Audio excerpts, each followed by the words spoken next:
انوکھا انصاف بہت عرصہ پہلے کا ذکر ہے۔ ملک یمن کے کسی شہر میں ایک بہت نیک اور شریف آدمی رہا کرتا تھا۔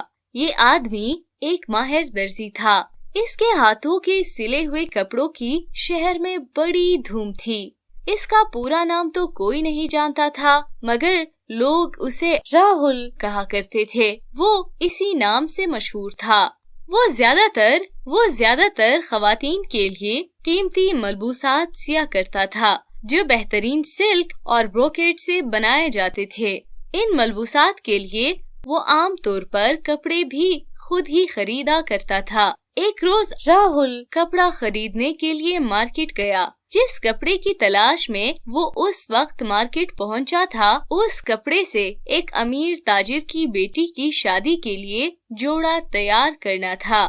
کافی دیر مارکیٹ میں گھومنے کے بعد اسے اس کے لباس کے لیے ایک قیمتی بروکیٹ کا ایک کپڑا پسند آیا۔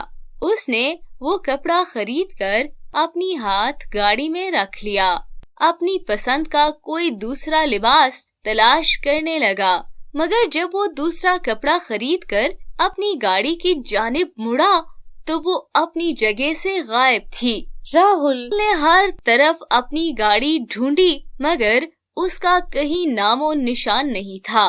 وہ خوب چیخا چلایا، راہ چلتے لوگوں سے پوچھا، مگر اس کی گاڑی اور اس میں رکھے ہوئے قیمتی کپڑے کے بارے میں کوئی کچھ نہ بتا سکا۔ چوری کی خبر مارکیٹ سے ہوتی ہوئی سارے شہر میں پھیل گئی۔ کچھ ہی دیر بعد ہر ایک شخص اسی گاڑی کے بارے میں باتیں کر رہا تھا کہ آخر یہ کام کس کا ہو سکتا ہے۔ راہل کو اداس اور پریشان دیکھ کر اس کے چند دوست شہر کے مشہور قاضی رام سنگھ کے پاس پہنچ گئے۔ قاضی رام سنگھ کے انصاف کا چرچا دور دور تک تھا۔ وہ حیرت انگیز طور پر مشکل سے مشکل مقدمے کا حل ڈھونڈ نکالتا تھا، لہٰذا اس کی ذہانت کے سب قائل تھے۔ رام سنگھ نے راہل کو عدالت میں بلایا اور اس کی زبانی چوری کی پوری تفصیل سنی۔ ساری باتیں انتہائی غور سے سننے کے بعد رام سنگھ نے ان تمام لوگوں کو عدالت میں پیش ہونے کا حکم دیا جو چوری کے وقت راہل کے ساتھ مارکیٹ میں موجود تھے۔ ان میں مارکیٹ کے دکانداروں کے ساتھ ساتھ عام خریدار بھی شامل تھے۔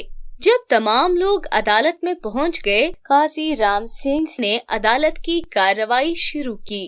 کارروائی شروع کرنے سے پہلے اس نے اچھی طرح اس بات کی تسلی کر لی تھی کہ تمام افراد وہاں پہنچ گئے تھے یا نہیں۔ سب لوگ عدالت کے کمرے میں ادب کے ساتھ خاموش بیٹھے تھے، کیونکہ وہ سب قاضی کا بڑا احترام کرتے تھے اور جانتے تھے کہ وہ اس وقت مقدمے پر غور و خوض کر رہا تھا۔ قاضی نے خاموشی کے ساتھ باری باری ان سب کے چہروں پر ایک نظر ڈالی اور چند لمحوں کے بعد عدالت کے باہر کھڑے سپاہیوں کو بلایا، اور سارے کے سارے سپاہی فوراً ہی قاضی صاحب کے سامنے حاضر ہو گئے۔ قاضی نے ان سپاہیوں کو کہہ دیا کہ مارکیٹ کے باہر چوک میں لگے محافظ سپاہی کے مجسمے کو گرفتار کر کے یہاں لاؤ، کیونکہ اس نے اپنی ڈیوٹی انجام نہیں دی۔ اس کی موجودگی میں یہ چوری کیسے ہو گئی؟ تمام سپاہی حیرت سے قاضی کا منہ دیکھتے رہ گئے۔ ان میں سے ایک نے ہمت کر کے کہا، جناب، آپ ایک پتھر کے مجسمے کو گرفتار کرنے کا حکم دے رہے ہیں؟ ہاں، قاضی نے فیصلہ کن لہجے میں کہا۔ فوراً میرے حکم کی تعمیل کی جائے۔ سپاہی حکم کی تعمیل میں روانہ ہو گئے اور چوک میں نصب فوجی کے مجسمے کو رسیوں سے باندھ کر عدالت میں اٹھا لائے۔ عدالت میں موجود لوگ مجسمے کو رسیوں سے جکڑتا دیکھ کر ہنسنے لگے اور ایک دوسرے سے سرگوشیاں کرنے لگے کہ شاید قاضی پاگل ہو گیا ہے۔ خود راہل کی بھی بے اختیار زور سے ہنسی نکل گئی۔ اس کے ہنسنے سے دوسرے لوگ بھی بلند آواز میں ہنسنے لگے۔ ان سب کی تو ہنسی روکے نہیں رک رہی تھی۔ قاضی چند لمحوں تک خاموشی کے ساتھ سب کو دیکھتا رہا، پھر وہ اپنی جگہ سے کھڑا ہو گیا اور سب کو